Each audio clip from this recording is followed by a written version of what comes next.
In this guide, I'm going to show you one of the application from Apple. It's called Swift Playground. It's a game. It's a game that allows you to learn Swift programming language.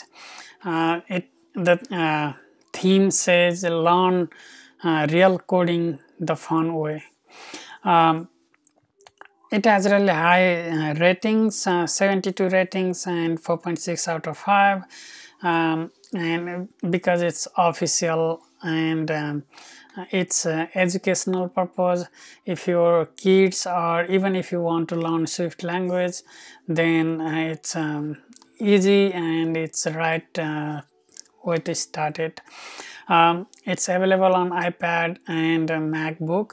It was launched on 2016 on iPad as an iPad exclusive. Recently, Apple bring it to MacBook. And MacBook has little more feature over iPad, like Xcode integration, and those things are there in MacBook. I'm on the this is Apple Store. This is the application, and I already installed. Let me open the app. As soon as I open, it will launch to this page, and this is the introduction. Before doing that, it launched on the this page actually, and I downloaded one of the introduction playground that's called Learn to Code, and this is Learn to Code 1. And once I downloaded that, I could launch that, and then it goes to the introduction part, and it shows few commands and instructions how to do and all these things.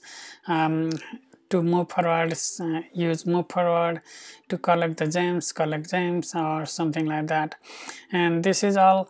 And then you can navigate to the content anytime from this icon over here. And if you are launching for the first time, you have this kind of a screen, and you have liberty to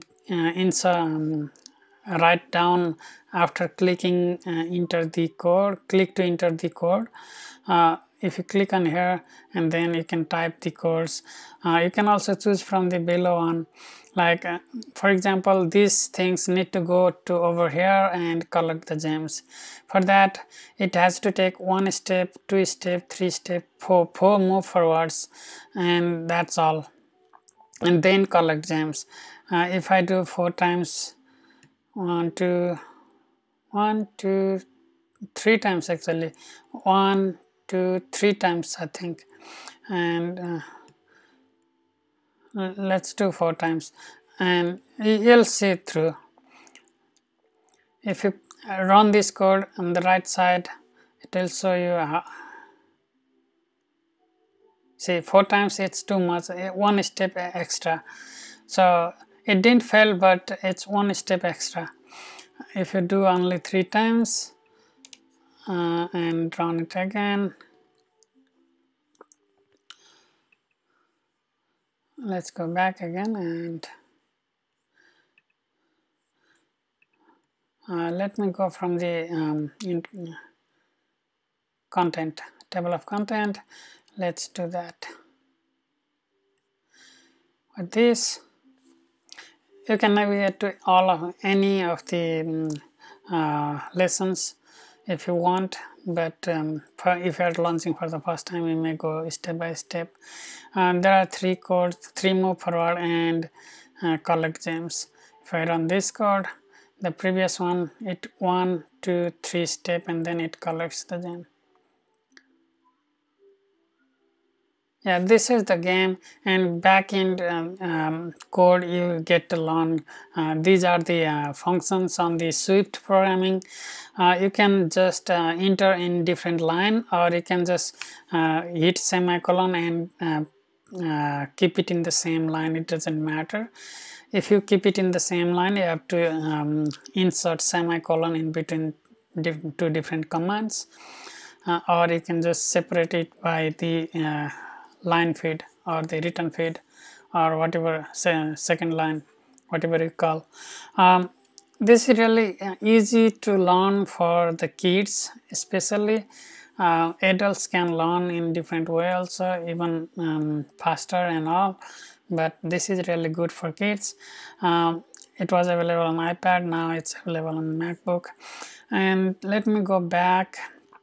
If you go here, this is the introduction part, and it will show you all these commands, but there are challenges where you have to remember the command and you can type over, and you have to remember the you have to think about the steps and type it in the correct way, like that.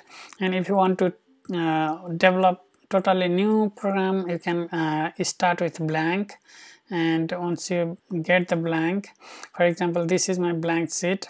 I don't want to type right now, so I'll just copy all this code from the second one, and I can start typing over here. And once I run the code, and there are so many errors, and it shows different line. Yeah, and this is how you can start doing things. And if you go back here, if you run this code, this runs pretty well. Okay, and this is the animation. Once you click, every click it turns rotate the line clockwise. With if you hit on the second one, it rotates anti-clockwise. Yeah, this kind of program is pretty easy for kids. Next thing, there are some other integrations. Xcode Playground, you can kind of use Xcode programming skills over here with this, and do little heavy programming also. You can solve all the puzzle, everything. And you also have third-party applications. And one more thing, if you are using it on the Mac with touch bar, you will have option to run or step through the commands using the touch bar instead of just doing it from the screen using mouse and all, like this option, right? There are many options: run fast, run faster, run code, step through my code. These all the most of these options are available on the MacBook touch bar, if you have touch bar. That's all. Thank you for watching my video. Please subscribe and share my channel and videos, like my Facebook page, and don't forget to click on the bell icon next to subscribe button to get notified of my future videos. If you haven't watched my previous videos, go ahead and watch. Feel free to comment if you like to know something or have feedback for me. Until next video, have a good time. Bye bye.